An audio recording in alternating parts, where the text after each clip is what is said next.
It's pretty cold and windy. We're expecting quite a few days of rain, and they're saying that snow will drop to about 1,000 feet. So hopefully, we'll get a little bit of dusting out here in Marietta. Well, I'll tell you, my grandchildren, they live probably about 3 miles from you. And I talked to them earlier today, and they can't wait for that snow to come down. They're already wanting to make their own little sleds, but it's all in their mind. But they have their little jackets on, so they're really excited, man. And yet over there like that, the weather's like that. Over here, I believe it was like 77 degrees. It was a gorgeous day today over here in Fort Lauderdale. I mean, in Tampa Bay. Hey guys, but without further ado, we're waiting for Sean Murphy. He's out on one of his missions. He's on this critical incident task force, and only God and him and his team knows where they're at. He was supposed to log on. He hasn't logged on. But Ruben, like I was telling you, we had some very, very positive feedback from a lot of people. A lot of current cops gave me a call. And I think Benny, you got a couple of calls, and Yes. retired cops and gangsters. Actually, one former gangster gave me a call, and he goes, "David, man," he goes, "that's what we need to hear. You know what really happens behind closed doors, and how police officers suffer, and how police officers and many people suffer with PTSD." And he wanted me to give you his regards. I don't think you know him, Ruben, but he said that he's praying for you. He's a Christian. He's a brother in Christ, and All he right. says that he's very proud of you and your accomplishments and everything you're doing to help others suffering from PTSD and depression. Thanks. Appreciate the prayers. Benny, you want to start off? Guys, today's a day that you could ask any question that you may have, and Ruben's ready. So if you have any questions, those of you that are watching live right now, please feel free. If not, I got some questions that I talked to several individuals during the week that asked me to ask you. As a matter of fact, one of them uh, came out. I'll ask that at the end. I got to research it. Something about he asked on the comments. Did you read the comments, Ruben? Did you get a chance to read the comments? No, not yet. I Okay, didn't. one guy asked a question about the comments. I'll find it right now as soon as we get started. Well, Benny, I'll tell you what. Nobody's logging on right now, asking questions. You want to go ahead and start off with the first four? Take Sean's questions, Benny. While I Sure, log I'll ask into you. this. I'll ask you one of mine. Uh, Okay. uh, what inspired you to become a cop?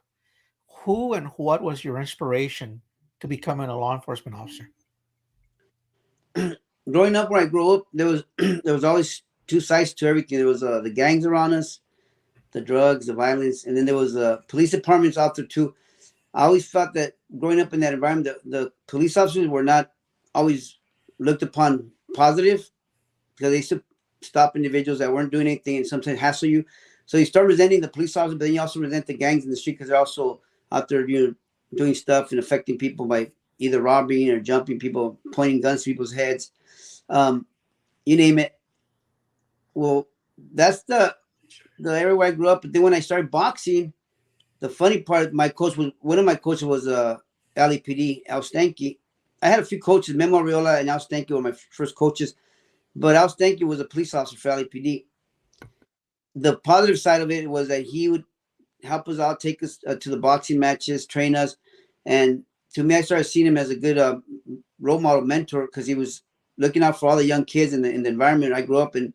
Part of it was HP and then Boyle Heights too, because I boxed in Hollenbeck, Houston, which is in Boyle Heights. So I was there every day, and Al Sankey was always looking out for us. And I started thinking that's an awesome thing that he's doing, helping people out that are right here in the inner cities and stuff. And we're trying to do something positive to sport. He would go out of his way. So he inspired me. I started thinking about that job. I said, you know what, that's a good job.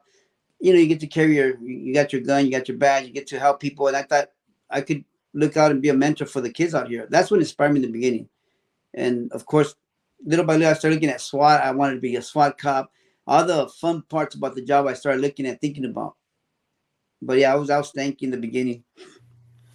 Yeah, we were talking one time, and you were telling me that one of the main units you really wanted to go to was SIS. Yeah, that was eventually I was gonna get. That's another unit I wanted to get into. That was once I knew that unit existed. Once I got into my shootings, and once I understood the hunt of the vicious, intense criminals out there that are working hard to be better at their crimes. Either the bank robbers, the big time drug dealers, the big time gangsters that are doing heavy hits. I thought about that because I used to like hunting, and to me that was like a hunt, you know. And that job is surveillance. You're hunting the worst guys, and it's like it's an intense job. It's an adrenaline job. It pumps you up. It gives you that high that you're looking for. Hey, Ruben, what for those that don't know, what's SIS? What does it stand for, and what do they do? Back then, they were known for special investigations. I don't exactly remember the full acronym for the Special Investigations Services. Services. Well, they're one of their jobs. Like the movie Heat, Al Pacino was pretty much SIS, like robbery homicide unit in that area. Their job is to surveil, investigate, look into the biggest, more organized crimes that are out there doing big crimes. It could be like just like that movie Heat has a good example of it. They're out there doing big hits, either robberies or bank robberies or big rings that are doing some heavy like jewelry heist things like that. They're surveillancing them. A lot of them they'll catch surveillancing while the criminals are training and preparing for something big, and they're watching them. And when they catch them in the act, of course, most of the times there's a shootout, and the guys end up losing. That's what's happened. That's what the unit was about back then. Ruben, how was Rafael Perez? You know, a lot of people that watch the movie Training Day, they all think that the whole focus of the movie was on him, and we know that it wasn't. But how was Rafael Perez? What was he like? What was his reputation? How did the guys like him? Did the administration like him? Well, he was a likable guy. He was charismatic. He was one of those guys that um, outgoing, but you wouldn't suspect. He was a hard charger, hard worker. He was a former Marine. He was a good street cop, good gang cop. Um, he was one of us at that time. We looked up. We all respected each other as gang cops. Um, he did clown around a lot of certain things that he did clown around. I still feel that part of the Training Day movie was still taken from his role too, because he has similarities too. Because he also worked at specialized unit with when I was working. He worked at Unit 2, which is the FES unit. He worked it. His partner Dirty Nino that got in trouble. He worked it with me. He was my partner in that unit too. But I feel that it was wherever they got the ideas from. It was exactly that unit that we worked FES. Now, of course, it's Hollywood, but he was a likable guy at that time. We all thought he was running the neighborhood. He was running the street gang called Temple Street. That was his unit that's the gang he was assigned to. We just thought he was doing his job like everybody else was doing their gang enforcement job. We knew he was doing dirt. We knew that he was doing what he was doing, which would meant dirt was the gang enforcement stuff. We didn't know he was doing the other stuff on the side. Hey Ruben, he was also involved with Tupac Shakur. He was also involved with Biggie, with all those rappers, right? Wasn't he also providing security for them? Yeah, he worked for Biggie. What's his name? He worked Biggie for Smalls. well, he worked for Suge Knight. A few guys Okay. that for Suge Knight. Yeah, he worked for Suge Knight. Well, did a lot of guys that were assigned to crash, were they moonlighting, working for rappers at the time, or working for you know people that were in the movie business? There was just opportunities for off duty jobs where extra security for events. Not all the time was it Hollywood. There was other type of security work that they did on the side for that part time jobs that paid pretty good money for off duty cops. And there was people that ran some good um, companies that will hire off duty cops to work different events. And I guess some of the guys, which were Perez and this guy Gaines that ended up dying, he was at LAPD. They worked for Suge Knight for different stuff. Were you ever asked to work for Suge Knight or any other famous rapper at the time? No, I wasn't asked. This is a question. Well, it's a question slash comment that Fit to Survive series. Interesting discussion. Having worked on a crime impact team and bought dope as a UC, the key to keeping your team clean is strong direct supervision. I agree. Department politics, however, administration type promoting, sergeant supervising street teams can kill motivation. I've not seen a more open and honest discussion by a cop that went sideways, which is you, Ruben. I Right. thought it was funny. He never mentioned the infamous shortstop, where many crash guys and others unwound till 5 a.m. It's alleged. Have you heard of this place, the stop, shortstop? Yeah, that was a spot where officers would go and have drinks and just shoot pool and hang out and do off-duty cop stuff. Oh, after work? After work, yeah, off duty, they'd hang out right there, and it was like a camaraderie thing where they all just hung out, and drank, shot pool, and just talk cop stories, whatever the case may be. I was really too into that stuff. I would go once in a great while, but I really into that stuff. I went there because they invited me once for my second shootout, kind of drink and throw a little party, I guess. But really, me, I wasn't too into that stuff. I like to stay on my own. I was more like a loner guy. I like to do my own thing. So it was choir practice, huh? Huh? It was choir practice. It was a lot of that going on. There was a lot of stuff going on right there. Yeah, a lot of just, you could say, people sitting there and drinking and getting drunk and getting stupid, and you name it. You know what it's like when officers get drunk too. the real person comes out. Hey, so LAPD allowed you guys to work off duty? Yeah, they did. You had to fill out paperwork. I forgot what you had to fill out, and they will allow you to work off duty. See, we weren't allowed to do anything that had to do with it, and that only happened towards the end of my career. They were allowing us to work at other places, but nothing to do with a law enforcement function. Right. How about you guys in LA, San Diego PD? Yeah, we were allowed to work while we worked. I mean, all the Charger games, the baseball games. We worked movie events. But that We was on duty, worked though. off That was duty. on. Yes, off Yeah, no I'm talking off about duty. off duty. Off duty. Yeah, Yeah. off duty. We were paid overtime to work these events. Oh, Yeah. We never worked them on duty unless if it was a critical incident at a Charger game or a baseball game. But no, it was all off duty. It was all paid overtime. yeah. I'm not talking about like those kind of events because obviously, like the stadium, the Padres or the Chargers, they'll contract with the PD for law enforcement security there. But I'm talking about like to work at a casino, to work at a concert. No, well, yeah, we worked concerts. It depended how big the concert was. When U2 came down, they rented the not the convention center, the Pachanga. It's called Pachanga now, Sports Sports Arena. arena. Yeah, we would work those type of events in uniform, and unless if you were assigned as a UC in the crowd, we got a chance to work all those. When they'd come and film movies in San Diego, we'd have a special movie crew. They'd go to work the movies. So yeah, we had a chance to work all those type of events. Yeah. Yeah. So Ruben, so going back to Perez, did the administration like him? Well, yeah, the sergeants, they liked him. He was a hard charger. He was a hard worker. He brought in good obs arrest.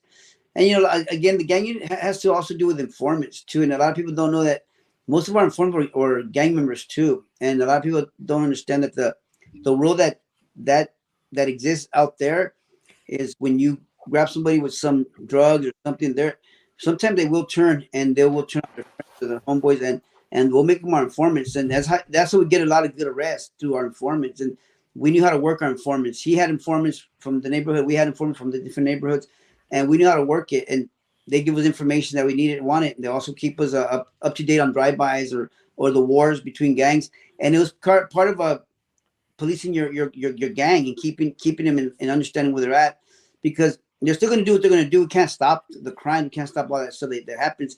It's their life. They're going to do what they're going to do. But we at least try to keep the peace in the area where we can patrol for the citizen that we have to protect. Hey, Ruben, going back when you were in prison, did you ever, I mean, you did 17 years, correct? 16 years? Yeah. 16 years. I did 16 out of the 18. Okay, 16 years. Did you ever feel, I mean, you met a lot of people that were institutionalized.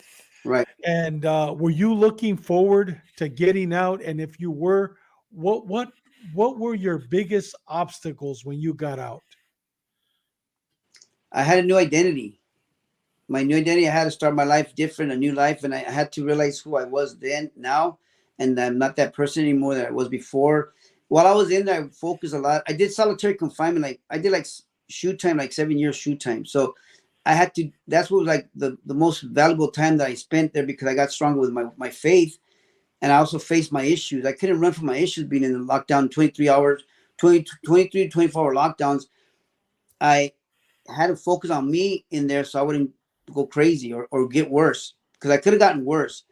So getting ready to come home, and after the shoe, after the hitting the yards, my biggest obstacles were just knowing that I was gonna have to work on a lot of new things while I was out. What I was gonna do coming home. I had an idea that I was gonna build ministries and start something to work with police officers and first responders, PTSD. I had all of that in mind, and I was preparing myself.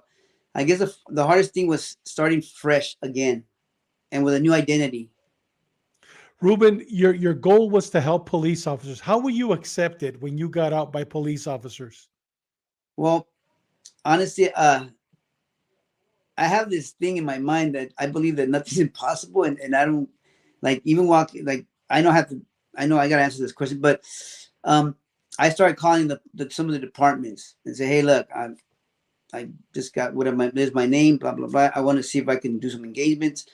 The first year I got invited to go speak, and thank God I got to speak to 200 gang cops in Vegas, and that was like an experience.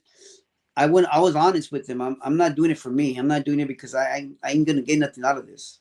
I'm doing it so I could reach and make awareness, or at least educate the other officers that are there, and at least let them know that they don't have to take that same step I took, and they don't have to face the stuff I faced, because it's no joke. What you go through, it is a you got to pay. You pay for the consequences. You can pay for them in different ways, but being separated from your kids and losing everything, it's a shock. It's a humbling too. You go to prison, you got to see a bunch of stuff that you weren't supposed to be involved in because you were a cop. You weren't supposed to break the law to go to prison. You're supposed to be a street cop and do your job right and retire, not be in prison.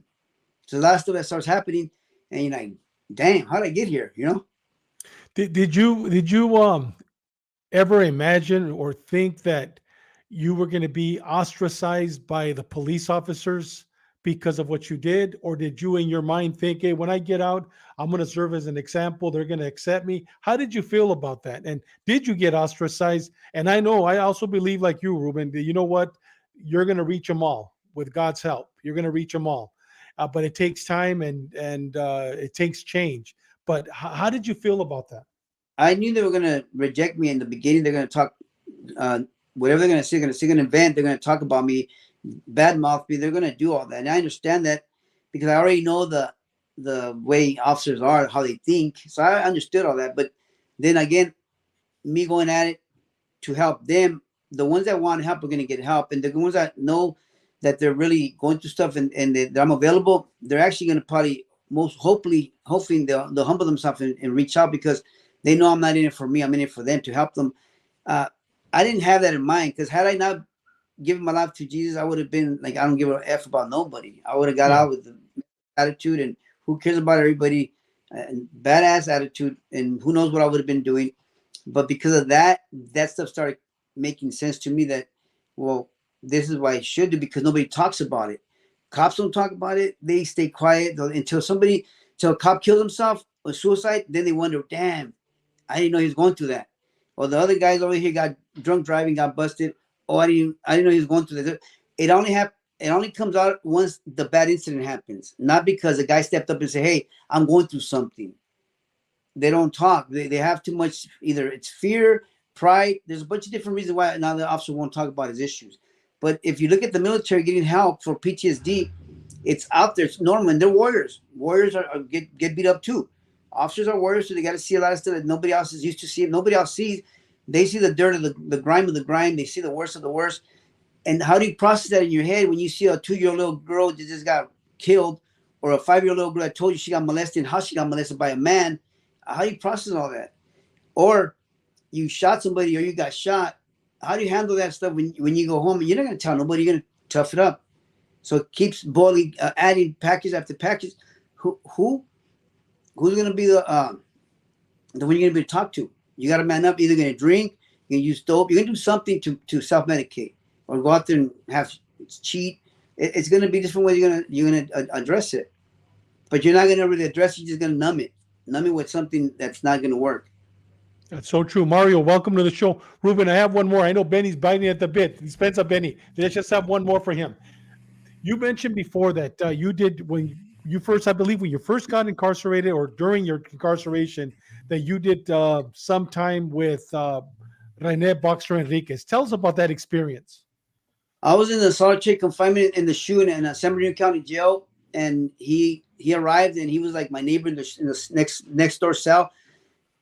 He was there because they moved him from a different facility to I guess meet with his agents or cop FBI guys. The first thing he said is, "Hey, I know you. I heard about you. You're out there shooting gang members." I know he was trying to set me up because he was still trying to work his angles to get out of prison. And I said, "I don't know what you're talking about." So we were neighbors, so we talked here and there. He told me he was a Christian. So me being a Christian already, I still didn't trust him. And in the SHU, you go to the yard once a week by yourself, in a big yard by yourself. You're separate from everybody. And then he wanted to be my yard partner, and I'm like, "What for? I don't want to be this guy's yard partner. I don't even trust him. I don't know his motives. I know he's an informant." I said, "I didn't want to be his yard partner." I kind of felt that he was just trying to do it to set me up and trying to catch me on something. Mm-hmm. I sensed this. So I would tell him, "Hey," because he says Christian, I would just throw like scriptures at him, but I would tell him, "Look, you need to," because he'll try to run people's programs in there, and I tell him he needs to start run his own program and not worry about nobody else's program because he's got to do his own time with himself. He's not a shot caller no more. So we were all right, but at the same time, I never trusted him. Mm-hmm. Trusted him. This guy Mario, he wrote really good things about you during. I think he's messing around when he says, ask him how I used to beat him up in the cell at MCC San Diego," and he's laughing. You know this dude Mario? You know him? I know Mario. I'm sure it's Mario Silva. Yeah, it's probably him. He said he did time with you at MCC. I don't remember that Mario in MCC. No, you don't remember him? Yeah, because you know what? He actually Oh, yeah, wrote on the I do remember comment. Mario Gutierrez. Is that right? Okay, Yeah, well that's a dude, man. yeah. Oh, I used to whoop him all the time. Hey, you know what he actually wrote? I remember reading him. It was very positive. He says, "Hey, you know what? Ruben's a real deal. When he gave his life to the Lord, it was something to that effect that you were as real as they come." And he had actually very, very positive comments on Yeah, I put him in there. our page. Yeah, I ended up mentoring Mario in there.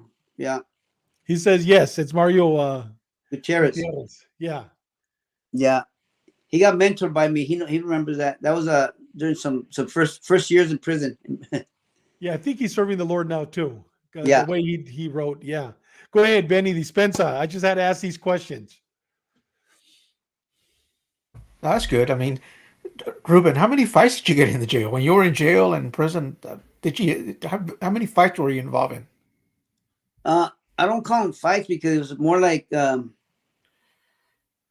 you could say that I never had to really fight anybody. I can't. I got favored by God at the same time, but at the same time, I was always I'm alert and ready to how to defend myself. I did use jujitsu on certain individuals in there a few times, but it was something that was like quick and just needed to happen in there a few times. But it was something simple. Choke somebody out or do something to the person where he knows he needs to relax himself before something bad happens. Stuff like that. It did happen a few times. It was just not because I was a cop. It was just dummies trying to instigate something or trying to test me. And I was like, okay, well, I'm not trying to be tested, but you want to find out where I come from. So I had to do certain things here and there, but not nothing where I ended up killing somebody or breaking their neck or nothing like that. But yeah, it was more like jujitsu really helps. Got this guy Aaron McKinney. He's asking, ask Ruben what his secret is for staying in great shape and looking young. Well, obviously, look at your shirt. Elite Pro. Elite boxing right here, training. I saw some of those videos with you doing your routine, and it's a tough routine. My little warm ups. Yep. Yeah, I was gonna ask you that something that Sean wanted to ask you. He had to do with the after your assignment in the UC school Yeah. unit, you went back to patrol. So after working SES and all that, I guess you went back to patrol. Yeah, I worked at the undercover by program, which is a 21 Jump Street program. Then went back to patrol, Rampart Patrol. Yeah. Okay. So he said, how did you feel like? Did you feel like a letdown as the excitement you were in, and then going from that unit that had so much action going to patrol, did you feel like the department let you down? No, you know what? I think that unit was more boring to me. The USC the undercover unit for the high school, it was more boring for me. But patrol in Rampart was exciting. There was a lot of action going on in Rampart Division during that time. In the 90s, there was a lot of shootings, there was a lot of gang violence, and all the gangs were at each other's necks trying to kill each other for different reasons. There was some gang members that weren't paying rent to the Mexican mafia during that time, that they were getting hit by other big neighborhoods there, getting shot at. They were going back and forth. So that was action right there. That's why I started getting more of the adrenaline fix. There was a lot of shootings daily at Rampart.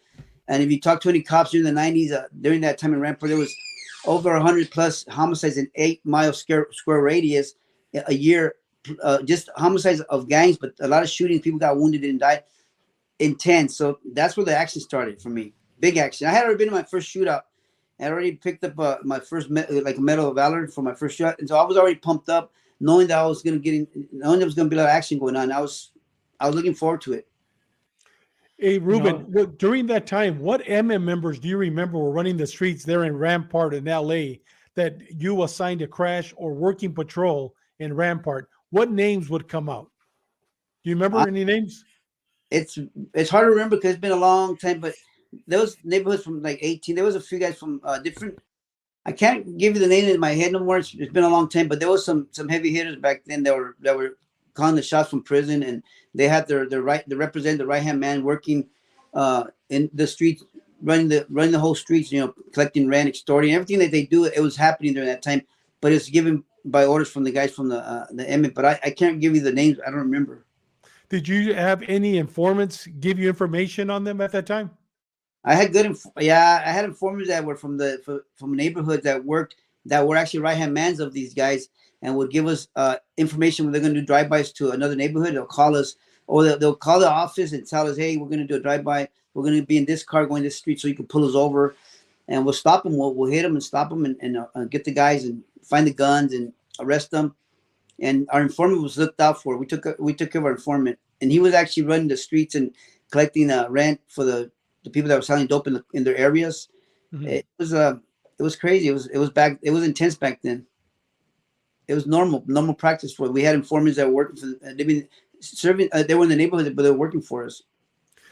Hey, tell us how you developed an informant. For the young cop that's watching the show right now, how did you develop an informant back then, working patrol?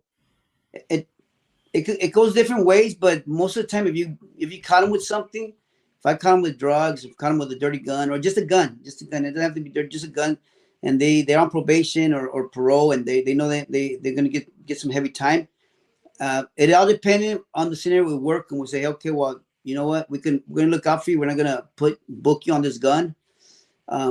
You got to work for us. You got to give us some information. We need some good, credible information, and once we get some good arrest through your information, we're gonna let you go. We're gonna hold this stuff for you in case you think you're gonna go slick and play us. We'll have it. We'll be holding it for you for the next time.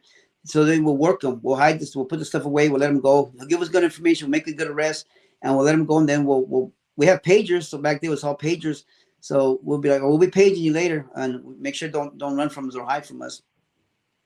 Sometimes they would try to hide after they hooked us up with one job, and one of my informants got shot like 8 times one time. He did work for me, give me some information.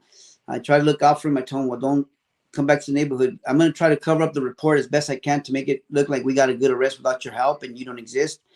But the neighborhood that he was running with suspected it was him, and I told him, don't go back to the neighborhood for now and just let it go cool down. Well, he was riding his bike. He listened. He got shot like 8 times. And but you know what? The miracle part, he didn't die. He was in the ambulance, having my partners call me to give up a bunch of information because he thought he was going to die. Mm-hmm. And he went to the hospital. He survived it, and he ended up hiding out. Wow. Go ahead, Benny. There's something else that Sean was asking, and that kind of, I feel the same way here too. I'm going to see what your feeling is. Were you ready? In other words, not when you were working the high school, but after you went to patrol. How long were you in patrol before you went to a specialized unit? About 1.5 years, actually. Patrol 1.5 years in Rampart Division. Before going to a specialized unit? Yeah.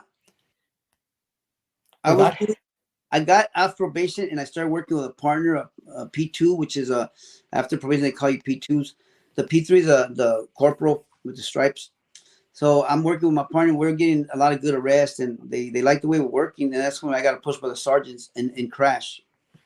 did you feel that you had enough experience in patrol to move on to a specialized unit?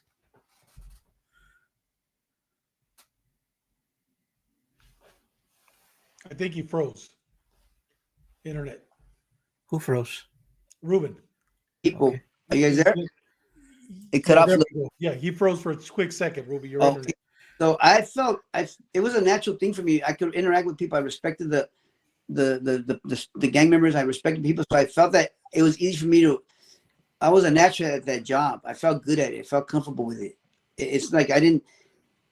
I just felt like it was easy for me to do the job. So I felt I had a lot of the experience. I had the eye. I had the just the knowledge of me growing up the way I did and understanding that it made it easy for me. Yeah, for me it was like, And then I had my tactics on point. All that. My first in, it broke me into making me more assertive, more aggressive, more alert in my tactics, and wanted to be better at my tactics because getting in the first shoot, I'm getting shot. It wakes you up too. It wakes you up in a lot of ways, and it realizes how easy anybody can get killed. say in my department, I saw that as a negative because here you got guys that are claiming to be burned out with only a year of patrol, 2 years patrol experience, and they're claiming they're It burned broke out up. already. Can you see us, Ruben? I could see you guys, but I hear a staticky on Benny. Yeah, I can hear you pretty good, Benny. I think it's Okay. his internet. All Can right, you hear me again, now? Can you hear me? I can hear good now, Benny. What was the Okay. question? Yeah, I was going to tell you. Yeah, For me, it was kind of I a can hear you. negative. It was kind of a negative to see a guy who only had a year or 2 years patrol experience wanting to come to a specialized unit when I had to work 5 to 10 years to get to that unit, and most of the senior guys in those units had to work on the streets for at least 5 to 10 years before moving on to a specialized unit. A lot of these guys were just brown nosers, what we call kiss asses. They were, kissing ass and brown nosing to the command just to be able to get to another unit. Lazy guys. They were just It's lazy. tough. What's that? Can you hear him, Ruben? It broke up a little bit.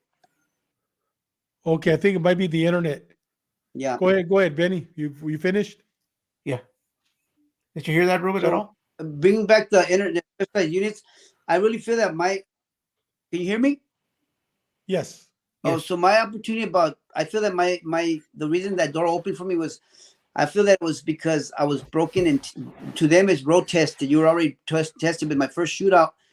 It allowed them to see that I could handle things under pressure, and getting that Medal of Valor. It's like it's a police medal, but they say it's similar to the Medal of Valor. That gave me like the upper hand on any unit because of that. I felt that that's what because I was told certain things about that they rather have a guy like that on their side when it comes to the getting down and getting a situation with you're in a battle or something. They know I'm going to have their back, so I feel that that's what got me in there quicker too. Hey, Ruben, you got a Lilia V Jones says, "Hi, Ruben, you're looking good." Thanks. Yeah. Hey, Ruben. So after your shooting, then you went back to patrol for a year and a half, and then after that, you went into crash. Yes. Okay, got it. Ruben, in And your then during opinion, crash, I was loaned out to go to FES for months. And that was an undercover unit. That was exactly at the movie Training Day. That's the stuff Oh, that we did during that time. Go do narcotics complaints and arrest informants. That's your plain clothes. You're working the streets like that, and making these obs arrests and stuff, or through informants and doing search warrants. I had to go do buys too in the street. I dressed like a bum, and go buy some heroin or crack cocaine from the corners, and then we do arrests after that. So we got Brandon Moore saying, "Hey, carnal." Brandon Moore, you probably know him, right? Brandon Moore. yeah, Yeah, he's saying, "Hey, carnal." I know more. Ruben, in your opinion, I think if it's yeah. Yeah, go ahead, Benny. Ruben, in your opinion, What is the main cause of police brutality? You hear me, Benny? I can hear you. Yeah, can you hear him? I hear David good. Benny, Yeah, he says what is the main cause, in your opinion, on police brutality? a lot of times I think that it has to do with the um um just not having confidence in some, being afraid of people out there. I think I also I think it just has to do with that moment, that heat of the battle, the moment where they just I think it's different for everybody. I'm gonna say for myself, it's different for everybody because I think inexperience does come into play sometimes, or sometimes just what's going on inside the officer's mind at that time, what he's going through. Because I felt that a lot of my situations, I didn't have a lot of use of force because I just talk people to prison. A lot of times I didn't have to. I wasn't into beating people up like that. I just felt that it could be whatever the officers are going through, and it really it all depends on the officer scenario. It's all different for everybody. For me, I know what I was going through in my own mind, and I didn't go out and go beat people up. I was more like a fight. I'll fight one on one. I like to, if I had to go through that, I'd rather fight that guy one on one. So I was never to get into jumping stuff or jumping somebody or getting him with his cuff. I'd rather just go toe to toe with the person. For everybody's different. I can't answer for everybody because I don't understand. I don't know what they're all going through. I've seen some dumb stuff and I've seen some stuff I didn't agree with. It's just, again, we have some good officers out there that meanwhile they do their job right. They survive it and they do have their own struggles here and there. But you have a big number of guys that are suppressing stuff and going through a lot of other stuff that aren't talking about it, and they're building more junk inside themselves. And who knows? It just they blow up on a citizen who's not respecting them or not listening to them. They just panic, blow up. A lot of it has to do with not knowing people too in the street, not knowing the citizens and not knowing people, not being a people's person. I feel that's a big thing. Respect is big. What do you think about Verbal inadequate judo, they have to training? put in verbal judo to work. What's that? You got to put in verbal judo to work. Oh yeah. Yeah. You think inadequate training also I had a guy that plays was a big role? domestic violence, like 6'5". He busted his wife good. When we show up, there's glass all over the kitchen, and he's got his fist clenched, and we thought we were gonna fight. I talked him into prison. He put his hands behind his back, cuffed him up, and put him away. You didn't have to beat him up. It all depends on the situation of the person too. Yeah, it's how you talk to people. It's how you talk. Yeah, exactly. I mean, we knew who the knuckleheads were that You already wanted know. to hit the guy with handcuffs and were the excessive force guys. Guys like us that we've been around the block, we knew how to talk to people, and it was Right. very rare that we had to get into a fight because we would talk them down. So yeah, I Yep. agree with you, Ruben. I mean, I was there, and I think Benny was there. All of us were I there was at one time. I mean, Yeah. yeah, I look for trigger action because I like shooting, but I rather, if you're gonna shoot me, I'm gonna shoot back. But I wasn't into fighting really. I like, the gym was fun, me doing my martial arts, but really I wasn't into fighting. I'd rather just arrest, take them down, whatever the case may be. I was into the adrenaline stuff. If something had to fire me up to be in a shootout or a drive-by, and I'm chasing a guy in a pursuit with it who just did a drive-by, I'm into that. I was more into that. That's what got me pumped up. You got a question from Brandon Moore. What it sounds like Brandon's probably currently still on the job. What's your Yeah. thoughts on a DA who won't prosecute like we're dealing with now, and the total lack of respect for law enforcement officers? I think it's pretty sad that there is a lot of disrespect for officers because it's not. We still need officers. We're going to need them, and without them, we're going to have more like chaos and more disorder out there. It's terrible that people aren't respecting them. They're still authority. They're still doing their job. They're still putting their life on the line every day to go patrol and help people that are idiots sometimes, don't even deserve their help, but they're out there calling them for help. And the officer's putting his life on the line every single day to go help somebody that he don't even know. That's a big sacrifice already as it is. And they are getting beat up by the street, by the stuff they see. They're not getting the support they deserve. They need to support. So they have this mentality that there's people against us when we're actually serving people. And yeah, we have some officers that mess up. We make mistakes. Humans mess up all the time everywhere. But because you have that uniform, you get put in a different category of you're not supposed to mess up because you're a cop. But BS, you mess up. It happens. I feel that it's sad that even the DAs or prosecutors aren't doing their job. by giving the respect to the officer that he's going to make the right decision. Yeah, we have some corrupt situations that happen. People fabricate that somebody's been in prison for falsely accused. It does happen. Unfortunately, we live in a jacked up world where people are effed up everywhere. They do some dumb stuff, and it's just the world we live in. I feel that the officers need the respect. They also have to give the respect back too. So it's a fine line. They have to build a bridge too with community. They have to be trusted by community, because even if I messed up, I'm not there no more to cause more problem. I already caused my damage. Whoever is there now, the officers got to build something positive for the community, for the people, and they have to be trusted. That's their job, not to build something where officers can be trusted. And there's still people making mistakes. Hey, Ruben, did you know George Gascon? He's your district attorney now there in Los Angeles. He was an assistant chief, I believe, when you were there. Do you remember him? I remember him. He wasn't well liked back then either. Well, he's not well liked now. He's making a lot of. I think Robert Knight's probably talking about him. Or Brandon Moore. I'm sorry, Brandon Moore. He's made a lot of terrible decisions as LAPD's or LA City, Los Angeles district attorney. I mean, he's made some terrible decisions. I think he's probably referring to that. You got Robert Knight here. He says, I remember him, you, Ruben, from back then. I would be on Alvarado by 8th, Crazy Riders. Okay. You remember them? The Crazy Riders? Crazy Riders, yeah. I remember them. Yeah. Yeah, Robert Knight remembers you from back then. You probably put cuffs on him. Well, maybe not. Maybe not. Yeah. It's been a long time.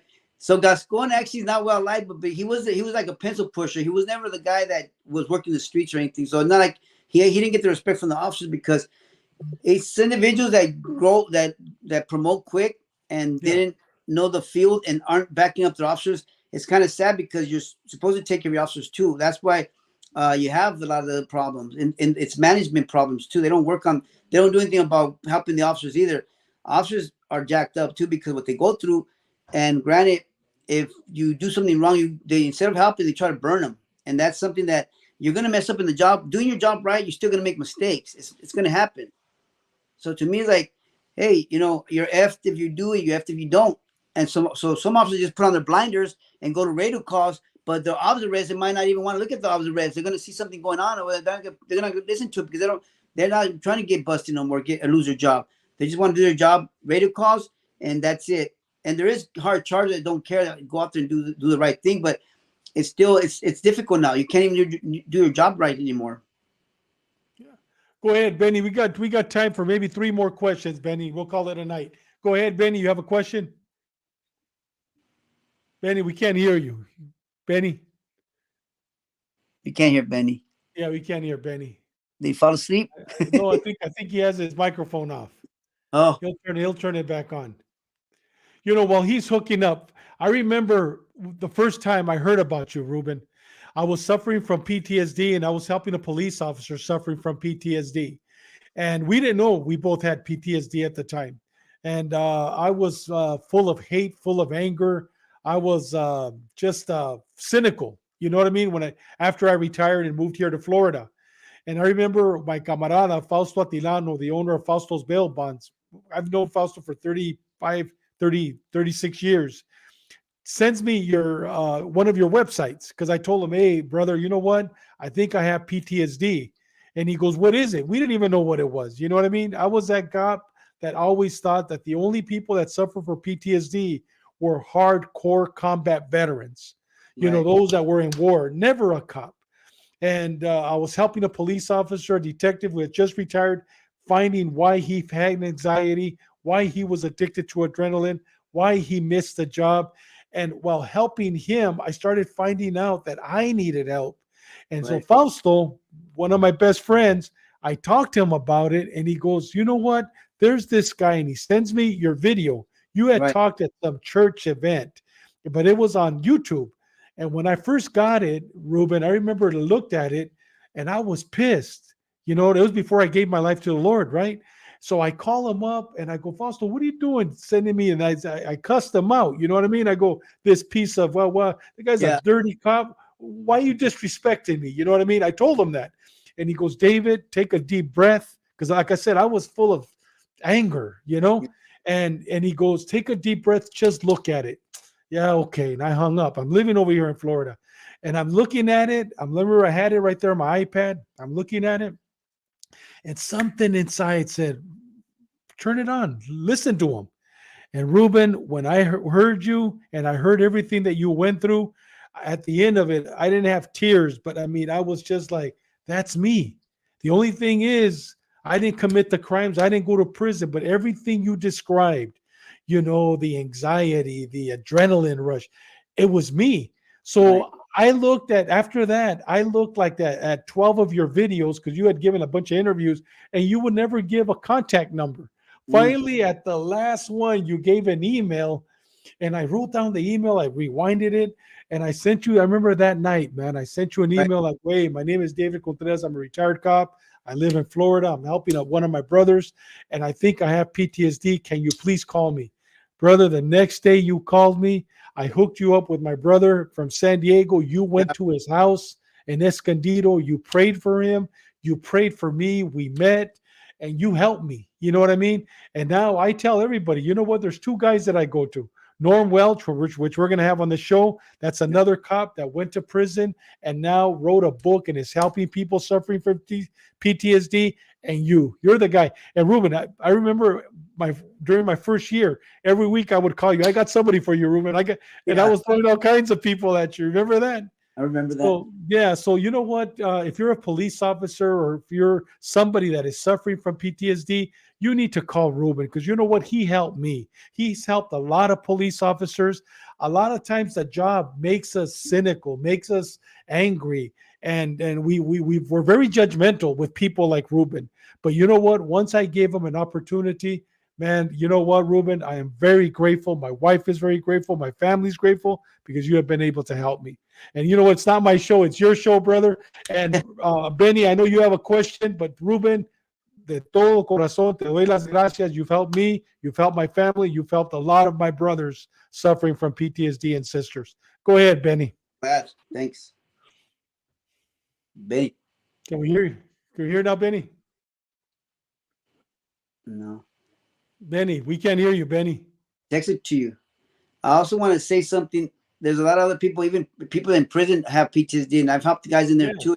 That it's humbling to know that we can't throw them under the, just kick them to the curb because everybody that wants help, it's there for them. Anybody. Yeah. And Ruben, I'm putting on there suffering from PTSD, depression, anxiety. Call Ruben Palomares at your number 323-420-1759. I'm telling you, Ruben helped me, has helped a lot of San Diego police officers, has helped a lot of correctional officers working at Tehachapi, Folsom. A lot of guys that I've referred to Ruben and Norm Welch have been a big blessing. And we'll have Norm in the future. Benny, can you hear us now? Nada, Benny. We can't hear you. Este diablo, ¿verdad, Ruben? Questions so you could ask them. Yeah. He'll come on right now. Well, you know what? If he can't, I mean, he's trying to talk. We can't hear him. We can't. I think he probably has his mic on mute. Hey, brother. Well, listen, we've man, it's a blessing, Ruben. And like I said, I mean, I didn't want to tell the whole story about how you helped me, but I think people need to understand that we as cops, we become very cynical throughout the years. I did 32 years. And you know what? If it wasn't by the grace of God, if it wasn't for people like you, for people like Mundo that talked to me about the Lord, my sister, my mother, everybody, my son, little David, talked to me about the Lord, that changed my life. But I owe a lot to you, brother, and I'm very grateful. And muchas gracias. And with that said, any last words you want to tell any police officers, anybody watching today, anybody suffering from depression or PTSD? Any last words? It's that fine line. It could happen to anybody. Just one false move or just one situation where you're just upset and you're not dealing with your issues, and you just that breaking point. You gotta notice the red flags because you don't want to have to go through all the junk I went through. Sometimes you might not even go through that. You might just end up losing your life before you even have a chance to recover. So it's best to recognize, look into what PTSD is, how we can see if you have it, and then go get help. reach out. There's always a lot of people out there, resources that can help you. One of the things that you said, Ruben, that we, throughout the years, after 32 years in law enforcement, we learned how to basically compartmentalize everything you see. You said you saw the little girl die. You said you saw the shooting. You saw the stabbing. You saw the suicide. You saw the suicide, the jumping off bridges. And we compartmentalize. And everything that we have seen throughout your years in law enforcement, there comes a time when everything that you've compartmentalized inside of your heart starts leaking. They Yeah. start leaking. You start having emotional distress. You start having dreams. You start having certain things that trigger you.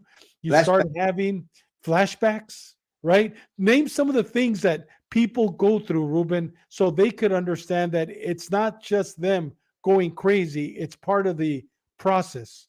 It's a hypervigilance is one of those things where you're overly paranoia. You're looking over your shoulder for everything. A noise that sounds like a bang, because if you've been in shootings, right away you start going for your gun, thinking somebody's shooting at you. The flashbacks, the nightmares, the dreams, the waking up with just the cold sweat because you're sleeping, and then that the anxiety kicks in. Just so many different things. It's more like the anxiety is one. There's so many different things that have to do with PTSD. Um, Again, even 100%, you're gonna know that if you're having the major like sleeping problems, you're finding some type of solution with alcohol, a lot of drinking, just finding other ways to numb it and not getting help. There's like right now my mind is got a blank. But I'm trying to go back to my first shooting. How when I first got shot and then shot with those guys, I went out. I had 2 bullet wounds in my legs, but I had to go to the store in crutches, and I had to wear shorts, but I couldn't leave the house without my gun. I had to have my gun with me because I didn't know if I was going to get into another shootout. I had just gotten a shootout a few days ago, and I thought I'm going to the store again. Now I'm freaking out thinking, am I going to another shootout? So that was messing with my head. So I had to carry my gun in my shorts tied up and just baggy shorts, like surfing shorts. And I had to go to the store, but I had to have my hand in my gun, just be ready. It's a weird feeling that you're always replaying the shootings because you want to be better and ready for the next one in case when it does happen. And you don't want to make the mistakes you made the first time. So you keep Monday night quarterbacking, beating yourself up, blaming what could I have done better. That stuff also tears you up. That waking up fast, overreact when something happens, like paranoia. Just those type of things happen. There's so many different things that happen. My first shooting messed with my head a lot, and I didn't get help. I suppressed it, but it caused me to become more alert, more aware of different things. But I overdid it. I was extremist in things, a perfectionist, and I was like ready for the next shootout, expecting another shootout. It was a weird thing that was going on in my head. Ruben, what about the dream that all cops, Bob Lopez, welcome to the show. Bob Lopez, a great San Diego police detective, has been retired for some time. God bless you, Bob. Also a great law enforcement hero with us. So true, he says. And we're going to have him on the show in the near future. Colorado Memorial Fishing, welcome. Crisis rehearsal, very true. One of the things, Ruben, that most cops have, I have that reoccurring dream, is you're getting ready to get into a shootout and your gun doesn't work. Or else you're in the shootout and all of a sudden you press the trigger and the bullet comes out real slow and it falls. And you wake up thinking, what happened? Am I right? Yeah, that sucks. Those are ugly dreams, huh? Oh man. I mean, literally, your gun doesn't work, you know? Yeah. Yeah. That's all part of PTSD, brother. That's all part of PTSD. Yeah.